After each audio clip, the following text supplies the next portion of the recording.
Hello guys, there we have a Samsung washing machine WW80T504DAEA, and today I will show you the action for the troubleshooting code Unbalanced Laundry Detected.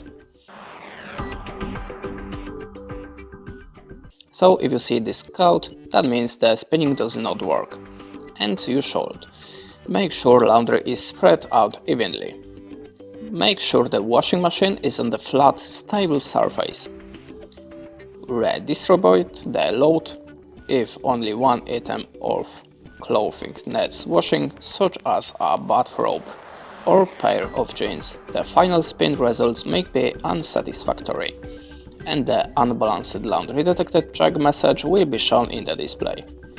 That's it. Thanks for watching, leave us a like or a comment, and goodbye.